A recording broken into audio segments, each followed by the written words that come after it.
नाम है दुनिया गई भाड़ and it is crime drama. CBI officer का रोल मैं पहली बार प्ले कर रहा हूँ। मेरे कैरेक्टर का नाम है राघव एंड इससे पहले जब मैंने कॉप प्ले किया था तो वो 30वां खां में था and that was more like a comic spoof space. So I think इस बार मैं एक बहुत इंटेंस और बहुत स्ट्रॉन्ग कैरेक्टर प्ले कर रहा हूँ with Raghav and this show particularly.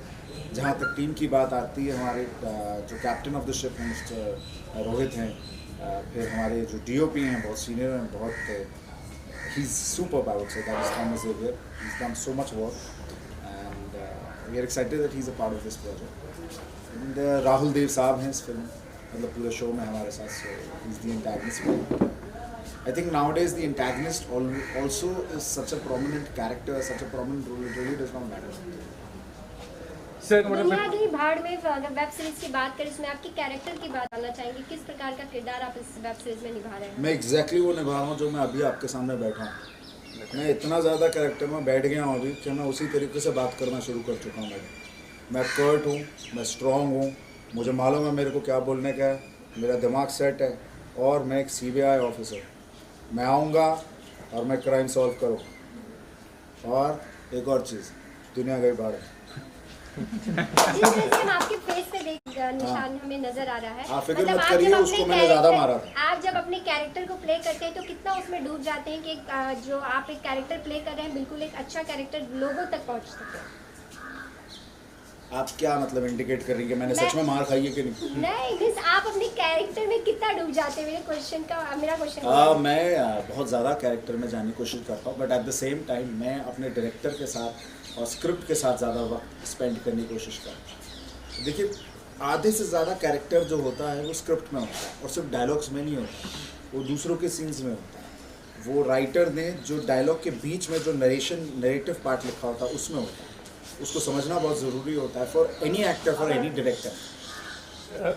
काफ़ी चीज़ें हो रही है हाल फिलहाल में, आप देख रहे हैं कि किसान आंदोलन को लेकर काफ़ी चीज़ें हो रही हैं और कंगना और दलजीत, ये तो जो सेलिब्रिटीज़ हैं, इनके बीच टग ऑफ वार हो रहा है। Kangana is using cheap words for the protester as such and Diljit being supported by the protesters. तो क्या कहना चाहेंगे इस तरह का जो इशू होता है, इसमें जो सेलिब्रिटी कमेंट करते हैं और कितना सोच समझ के कमेंट करना चाहिए, और आप किसको सपोर्ट कर रहे हैं और क्यों कर रहे हैं? देखिए, ये जो इशू है सर, ये पूरे देश और अभी हमारे हिंदुस्तान के लिए बहुत इंपॉर्टेंट इशू है। यहाँ पर दिलजीत क्या बोल रहे हैं, कंगना क्या बोल रही हैं, कौन कितना बदतमीज़ है और क्या टग ऑफ वॉर चल रही है, मुझे लगता है वो बेहुदा सा है। अभी जो सबसे इम्पोर्टेंट सवाल है वो ये है, क्या किसान सही हैं या हमारी गवर्नमेंट सही है?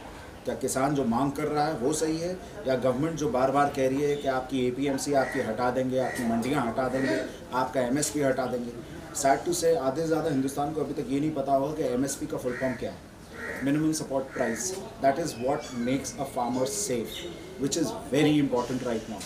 अ फार्मर जो जाता है, अपनी खेती बाड़ी करता है, अपना सामान बेचता है, कहाँ जाकर बेचता है? मंडी में जाकर बेचता है।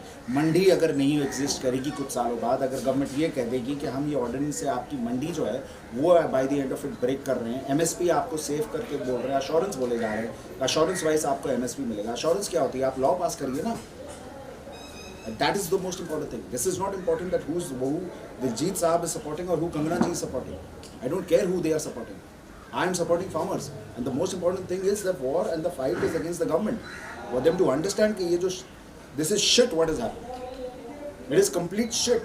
हमारे इतने सारे हरियाणा और पंजाब के किसान जो हैं एक जगह पर जाकर बैठे हुए हैं, 2 हफ्ते 3 हफ्ते हो गए, वाटर कैनन उन्होंने अपने सीने पे लिए हैं, टीयर गैस लिए हैं। एट दिस मोमेंट पूरे हिंदुस्तान को जग कर समझ जाना चाहिए हो क्या रहा है। इस मोमेंट पर हम लोग ये सवाल कर रहे हैं कि दिलजीत और कंगना के बीच में क्या हो रहा है। ये बेहुदा सवाल है सर, और ये इंपॉर्टेंट नहीं है। इंपॉर्टेंट ये है सर कि किसान के बीच में और गवर्नमेंट के बीच में क्या हो रहा है। ये मैं बस मैं कभी कोई पॉलिटिकल चीज़ पर इतना लाउडली बोलता नहीं हूँ, शायद पहली बार है जब मैंने बोला होगा, लेकिन मैं बहुत ऑनेस्टली फील करता हूँ क्योंकि शायद मैंने बहुत करीब से पंजाब और हरियाणा को देखा है और समझा है ज़मीन को लेकर उनके दिल में कितना प्यार है। ये तो यही बात होगी दुनिया गई भाड़ में। बिल्कुल हो गया, दुनिया गई भाड़ में। और ये भी जानना चाहेंगे सर कि जो बिल है, 3 बिल को लेकर जो विरोध है फार्मर्स का, तो वो सेंट्रल ने बनाया है, स्टेट को के ऊपर है वो लागू करे या मत लागू करे। तो पंजाब ने तो लागू ही नहीं किया और सबसे ज़्यादा प्रोटेस्ट वहाँ हो रहा है, इस विषय पर क्या कहना चाहेंगे? देखिए सर, ये जब सेंट्रल गवर्नमेंट आपको कुछ बोलती है पास करने के लिए, ठीक है, तो सीएम को लागू करना ही पड़ेगा। सीएम नहीं बोल सकता कि मैं लागू नहीं करूँगा या लागू करूँगा, वहाँ के लोग बोल सकते हैं जो हो रहा है। सीएम साहब ने तो कह दिया है लागू, जिसके ऊपर हमारी प्रोटेस्ट है। आज आप देखें कि राजस्थान के किसान भी आ गए, सिर्फ हरियाणा और पंजाब के नहीं, एट दिस मोमेंट राजस्थान के भी किसान गए हैं प्रोटेस्ट करने। आप वीडियोस देख सकते हैं उनके, आप देख सकते हैं कर्नाटका से भी फार्मर्स जाना चाह रहे हैं, आप देख सकते हैं महाराष्ट्र से भी जाना चाह रहे हैं। समझने की कोशिश करिए कि ये हर साल हो रहा है, हर साल ऐसे प्रोटेस्ट हो रहे हैं। 2019 में यही चीज़ हुई थी हमारे छात्रों के साथ, 2020 में अब ये चीज़ हो रही है हमारे किसानों के साथ, 2021 में अब ये चीज़ किसके साथ होगी? और उसको क्या कहा जाए? जिहादी थे 2019 वाले, खालिस्तानी हैं 2020 वाले, 2021 वाले कौन होंगे? नक्सलाइट होंगे? मैं समझ नहीं पा रहा। दूसरा आते हैं वेब सीरीज। आप एक एक्टर है, एक्टर होते अगर आपको एक किसान का किरदार निभाने के लिए मिले, उसे किस तरह से आप बखूबी निकाल दिल से निभाऊंगा मैडम। और जो अभी ये सब आंदोलन चल रहा है, आपको लगता है इस पे भी एक कोई शॉर्ट्स फिल्म या कोई फिल्म बननी चाहिए जिस तरह से किसानों इस पर सबसे पहले एक निर्णय आना चाहिए। सबसे ज़रूरी चीज़ अभी वो है, इस पर अभी क्रिएटिवली हम लोग ना सोचें और इमोशनली सोचें। ये बात क्रिएटिव नहीं की जा सकती, ये बात की जाएगी तो ये बात दिल से की जाएगी, ये बात ज़मीर से की जाएगी। ये हर हिंदुस्तानी को महसूस करके करना चाहिए और इसमें सबसे बड़ा हाथ आप सबका है।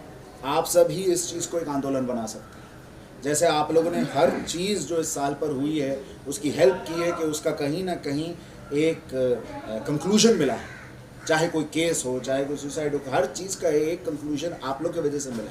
इस चीज़ का कंक्लूजन मेरे या दिलजीत या कंगना या फलाना या ढमकाना की वजह से नहीं मिल सकता, या आपकी वजह से मिल सकता है या पब्लिक की वजह से मिल सकता है।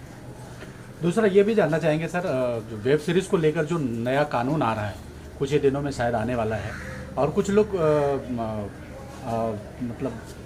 कुछ गलत भी तरीके का वेब सीरीज बना रहे थे, जिसकी वजह से अब कानून आना पड़ रहा है। अश्लीलता को रोकने के लिए जो कानून आने वाला है, उसको लेकर फटी बोल दिया। हाँ, तो उसको रोकने के लिए जो कानून आ रहा है वो मैं पास तो नहीं कर रहा हूँ। क्या चाहते हो? नहीं, मतलब मेरा उससे क्या वेब सीरीज में ऐसे अश्लीलता दिखनी चाहिए, रहने चाहिए, नहीं रहने चाहिए? देखिए पब्लिक भाई, देख रही है उस चीज़ सर, को, वो पब्लिक देख रही है उस चीज़ को। देखिए वो सर, पब्लिक तो पब्लिक है, आप पब्लिक को जो दिखाओगे पब्लिक देखेगी। पब्लिक को आप वायलेंस भी दिखाओगे, पब्लिक वायलेंस भी देखेगी। पब्लिक को आप सुसाइड भी दिखाओगे, पब्लिक सुसाइड भी देखेगी। आंखें बंद कर करके देखेगी, लेकिन पब्लिक देखेगी। काफ़ी लोग तो ऐसे हैं जिन्होंने अपने चैनल के पैसे और चैनल बना लिए सुसाइड शोज बनाकर सर, ठीक है। पब्लिक तो देखेगी, पब्लिक को क्या है सर, आपको दिखाना है बस। ये आपकी गवर्नमेंट, ये आपके ऊपर है, आप सेंसरशिप पर क्या दिखाना चाहते हैं।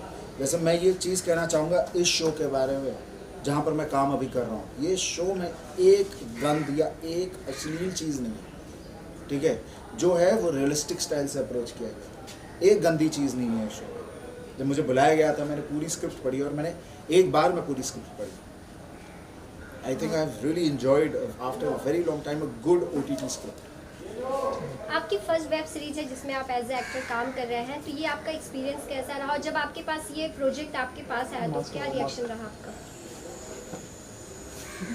अरे मास्क आप लेना है। हाँ, मास्क लो, पीछे हो जाओ फिर थोड़ा प्लीज। अरे यार, ठीक है।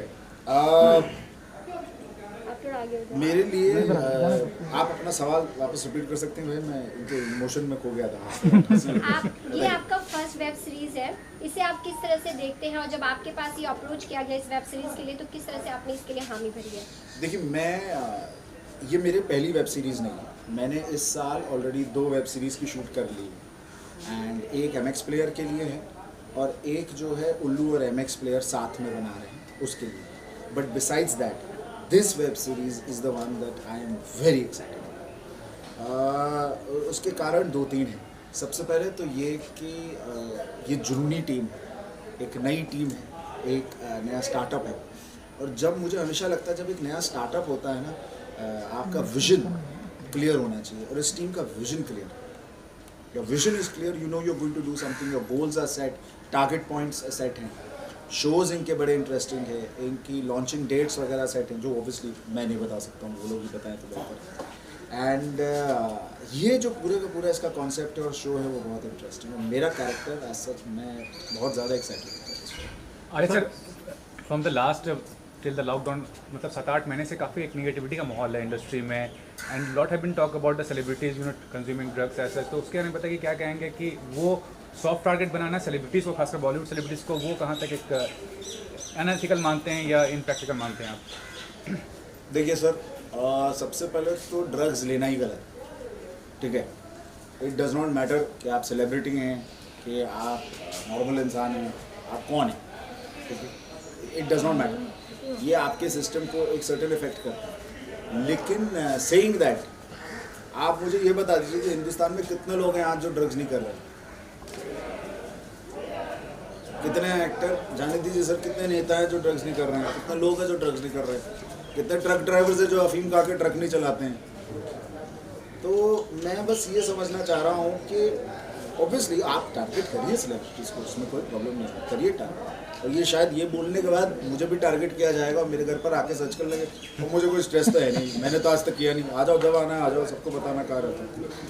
बट है ना जा, तो उस बात का तो कुछ है नहीं. बट पॉइंट ये है कि आप सेलिब्रिटी को टारगेट करके एक एपिसोड बनाना चाह रहे हैं या चर्चा में आने चाह रहे हैं. That is not fair. I am not understanding what is happening. Maybe there are not too many news happening this year and some people are trying to create news. Maybe it's that. आपको लगता है celebrity को छोड़कर अब नेताओं पे focus करना चाहिए कि कौन ड्रग्स लेता है, उनके नाम भी सामने आने चाहिए? आई थिंक अभी सबसे पहले जो मेन इशू है वो फोकस पे आना चाहिए. जो इशू है हमारे किसानों का, ये चीज़ सबसे पहले सॉल्व होनी चाहिए. उसके बाद हम लोग देख लेंगे किसको फोकस में लेना है और किसकी लुंगी उतारनी है. Sir, lot have talk about nepotism also, कि आप अगर सेलिब्रिटीज में you are not new to in industry, इतने सालों से आपका ताल्लुकात है इंडस्ट्री से, तो क्या कहना चाहेंगे कि जो नए लोग आते हैं, एस्टैब्लिश होते हैं, क्या उनके लिए ऑब्स्टिकल होता है या ऑब्स्टिकल डाला जाता है अगर उन्हें प्रोग्रेस करना अपने करियर में? सर देखिए, कोई भी इंडस्ट्री में आप जाना चाहते हैं, वो आपकी ख्वाहिश है, आप जाना चाहते हैं. आप इस इंडस्ट्री से बिलोंग नहीं करते, आप आना चाहते हैं, आप इस इंडस्ट्री का हिस्सा बनना चाहते हैं. अब अगर आप आके इस इंडस्ट्री का हिस्सा बनना चाहते हैं, उस इंडस्ट्री में अगर कोई ऑलरेडी इस्टेब्लिश्ड है, अगर किसी की फैक्ट्री ऑलरेडी है और वो फैक्ट्री अपने बेटे को दे रहा है, ठीक है, और वो चाहता है उसका बेटा उस फैक्ट्री को चलाए, चाहे उसका बेटा नीचे से आके ऊपर आया है, काम किए, सब कुछ किया, तो क्या भाई वो आदमी गलत है जिसने इतनी मेहनत करके फैक्ट्री बनाई थी? और वो वहाँ पर दूसरी कंपनी खोलकर एक नया बंदा आकर अपनी फैक्ट्री खोलना चाहता है, तो यार वो तो बंदा कोशिश करेगा ना कि अपना खोले, उसका आप उसके competition. But these are business things. अभी फ़िलहाल मैं अगर इसको इस एंगल से देखूँ, मैं नेपोटिज्म को अपने एंगल से देखूँ, how is nepotism help to me? How is it help me? My father never launched me, my father never made a movie for me. Rather मैं कहूँगा मेरे पिताजी इकलौते हिंदुस्तानी फिल्म इंडस्ट्री के पिता हैं जिन्होंने बेटे के लिए नहीं, बेटी के लिए फिल्म बनाई है. बब्बर हाउस ने जूही बब्बर के लिए फिल्म बनाई है, आर्या बब्बर के लिए नहीं बनाई है भाई. और जहाँ बात आती है मेरी पंजाबी फिल्म करियर की, मैंने खुद क्रैक किया, मैंने खुद ऑडिशंस दिए, मैंने खुद काम किया. मेरा जो भी काम हो, सिवाय मेरी पहली फिल्म के, हाँ मेरा पहली फिल्म मुझे शायद इस वजह से मिली क्योंकि उस समय सडनली एक फेज़ आया था कि स्टार सन्स को लॉन्च करो, क्योंकि ऋतिक साहब हिट हो गए थे, तो सबको लगा था कि अरे स्टार सन्स आएंगे तो फिल्म हिट हो जाती है. तो हम सब लॉन्च हुए थे, तुषार भी हुए थे, हम भी हुए थे, विवेक भी हुए थे, फिर कुछ वक्त बाद शायद भी आए थे. तो ऐसे ही हम 2-4 आए एंड उस दौर में हम भी आए. अगर फिल्म अच्छी नहीं तो फिल्म नहीं चलेगी, उससे घंटा फर्क नहीं पड़ता आप किसके बच्चे हैं, आप किसकी औलाद हैं, आप किसके पड़ोसी हैं. And talking about web series, एक नया रिवॉल्यूशन क्रिएट हुआ है एंटरटेनमेंट इंडस्ट्री में, तो क्या कहना चाहेंगे आपका ये जो प्रोजेक्ट है, किस तरह का प्रोजेक्ट है और जो किरदार निभा रहे हैं उसके बारे में बताइए थोड़ा सा. मेरा किरदार का नाम तो है पठान, और ये प्रोजेक्ट है बेसिकली एक थ्रिलर. एक नार्को चीफ प्ले कर रहा हूँ, तो बस उससे ज़्यादा भी, क्योंकि एक थ्रिलर है ना, उससे ज़्यादा I don't think will be right on my part two से मोर. और जहाँ तक कि OTT का सवाल है, डेफिनेटली एक न्यू अपॉर्चुनिटी. अभी इनफैक्ट इस साल में एक अजीब सा साल रहा है सबके लिए, ख़राब सा. बट पर्सनली वर्क फ्रंट पे मेरे लिए थोड़ा अच्छा ही रहा है, अजीब ही ढंग से. मतलब the year started with a film with operation Parinde with Sanjay Gadhvi, and it was released on ZEE5 premium. उसके बाद आई थी हमारी हुज योर डैडी ऑल्ट, और इसके ऊपर ZEE5 पे थी वो भी. कॉमेडी करने को मिल गई मुझे, करना चाहता था वो मिल गया करने को। सीरीज़ थी, उसके बाद फिर अभी हाल ही में वो पॉइजन 2 रिलीज़ हुआ, वो एक थ्रिलर है, वो भी एक सीरीज़ है। अभी 11 दिसंबर को तोरबाज आ रही है नेटफ्लिक्स पे। तो काफ़ी कुछ मतलब करने को मिला, और all across platforms, be it Netflix, be it Z5, be it से Alt, and this is now a new platform all together. तो अच्छा है।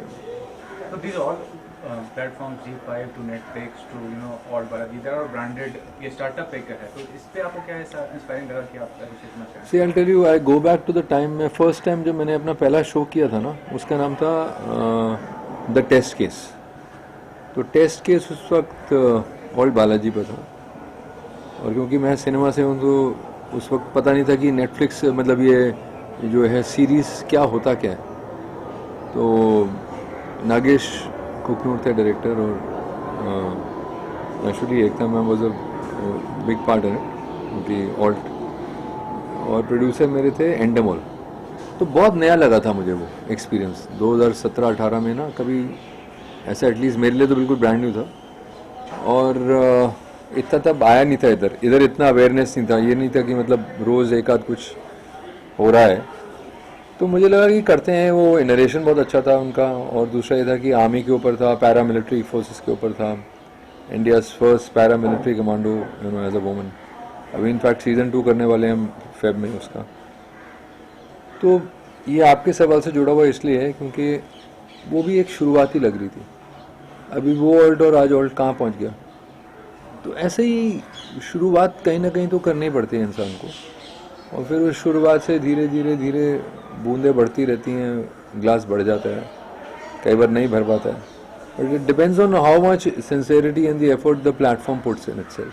Sir not only web series, मतलब बॉलीवुड के अलावा साउथ फिल्मों में बहुत काम किया आपने और बहुत अच्छे रोल्स किए हैं, लेकिन आप देख रहे हैं कि साउथ फिल्मों का रीमेक बॉलीवुड में काफ़ी बन रहा है, कुछ सक्सेसफुल हो रहे हैं, कुछ नहीं है। रीमेक जो कल्चर है खासकर अगर देखा जाए तो यहाँ भी काफ़ी सारे अच्छे डायरेक्टर्स हैं, राइटर्स हैं, वो जो रीमेक कल्चर आप कितना ज़्यादा पॉजिटिव मानते हैं? इसके बारे में दो स्टार आपस में भिड़ गए हैं, कंगना और दलजीत की बात है, क्या कहना चाहेंगे? यार एक बड़ा की बात को माना जाता है और उसको लोग मानते हैं कि उन्होंने बोला कि सही नहीं होगा, क्या कहना चाहेंगे आप? यार ये ना बड़ा एक कॉन्ट्रोवर्शियल सा क्वेश्चन है, और ये ना मैं फंस जाऊंगा एक और नए विवाद में, तो इसे मैं अवॉइड कर देता हूँ। बट किसानों को मैं इतना कहूँगा कि खाली किसानों को लेके कि यार क्या गलत कह रहा है वो आदमी, गलत कह रहा है क्या? अभी सोचो एक किसी की रोजी रोटी है, और क्या रोजी रोटी है कि वो ऐसा काम कर रहा है जिसमें सबको खाना मिलेगा, तो गलत है क्या? तो मैं ये सब मैं विवाद को छोड़ देता हूँ। मैं खाली ये देखता हूँ कि what is the person wanting and what is the person doing. चलो यार मैं तो एक एंटरटेन करने वाला हूँ, चलो लॉकडाउन हो गया, बहुत लोगों ने मतलब नॉन स्टॉप देखा होगा वो चैनल, यही होगा। मगर मैं ऐसा कोई नहीं है कि लाइफ नहीं दे रहा हूँ, मैं किसी को, डॉक्टर नहीं हूँ मैं, या किसी को खाना नहीं दे रहा हूँ मैं, you know what I mean. तो ये लोग तो नोबल प्रोफेशंस हैं यार, तो ये यहाँ तो पता नहीं फार्मिंग को क्यों ऐसा, बाहर फार्मर्स के लिए बहुत कुछ किया जाता है। और अभी आप देखेंगे आप आने वाले सालों में ना, the basic problems are going to be same, air, what you breathe, what you drink water and what you eat food, that's the 3 issues. You know रोटी कपड़ा और मकान एक बहुत पहले मनोज कुमार जी की फिल्म थी। अभी कपड़ा भी खाने से ही आता है, अभी कॉटन उगाओगे तो फिर कॉटन बनेगी, तो फिर उसका कपड़ा बनेगा। सिल्क अगर वो हमारे जो वीवर्स हैं वो करेंगे नेचुरल सिल्क, तो सिल्क बनेगी, या जैसे जैसे मतलब खादी अगर कोई क्रिएट करेगा तो खादी बनेगी, उससे फिर कुछ बनेगा। तो it's all related to what you grow first, and for growing you need air and you need water and the right venue. Rahul ji, जिस प्रकार से कोरोना महामारी फैली हुई थी उस दौरान लॉकडाउन के बीच हर कोई कहीं ना कहीं अपने घर में कैसे हो रहे थे, उस दौरान राहुल जी क्या आप क्या थिंकिंग थी, आप किस तरह से उस समय आपने क्या कुछ नया अपने? तो मेरे ना हीरो रहे हैं मेरे पिता, उनको मैंने कभी घर में देखा नहीं लॉकडाउन, और मैं 24 जून से काम कर रहा हूँ, जो कि हार्ट ऑफ लॉकडाउन। पहला आउटडोर मेरा था पंजाब, 11 दिन के लिए गए थे हम, अमेजोन का कुछ कर रहे थे हम लोग, अभी आया नहीं है, नेक्स्ट ईयर आएगा। फिर उसके बाद 5 जुलाई को मुझे इंजर हुआ था राइट शोल्डर, वो भी इंजर्ड ही है, यहाँ पे आए हूँ, सेट पे काम कर रहा हूँ, लगातार काम कर रहा हूँ। मुगल्स में तलवार भी चलाई है ऐसे ही कंधे के साथ। तो मेरा ये मानना है यार, ये छोटी छोटी चीज़ें हैं। ये नहीं मैं कह रहा हूँ कि कोरोना छोटी चीज़ है, it's a huge thing, it's a big change in the world. It's probably in my life I have never seen a change bigger than this. Like when you get my mother's life, वो 47 में लाहौर से आई थी इधर, जब India Pakistan, तो उन्होंने वो एक जेनोसाइड देखा था। तो उनकी लाइफ में शायद वो सबसे बड़ा चेंज आज भी वो मानती हैं, क्योंकि ना एक घर छोड़ा आदमी ने, एक देखा ट्रेन में आ रही है, वो ट्रेन वैसी फिल्म वाली ट्रेन नहीं है जिसमें डेड बॉडीज हैं, वो रियल ट्रेन है। तो एक 8 या 7 साल की बच्ची को कैसा लगा होगा, उसके पिता भी हैं, 2 बच्ची और हैं, उनकी सिस्टर्स, उनकी माता हैं, कैसी एक इनसिक्योरिटी भावना होगी, फिर कैसे एक नया शुरुआत हुआ होगा दिल्ली में।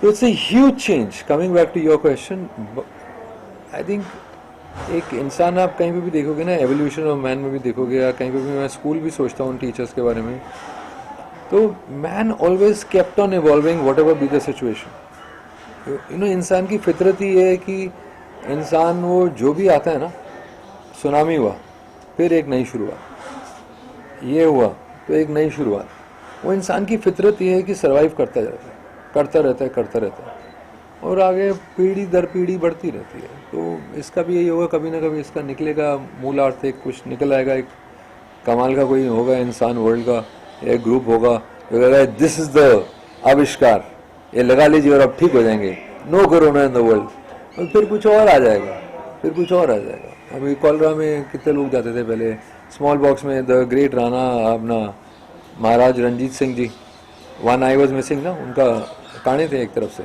और निशान थे उनके पास स्मॉल बॉक्स के, तब स्मॉल बॉक्स से लोग मर जाया करते थे बहुत सारे।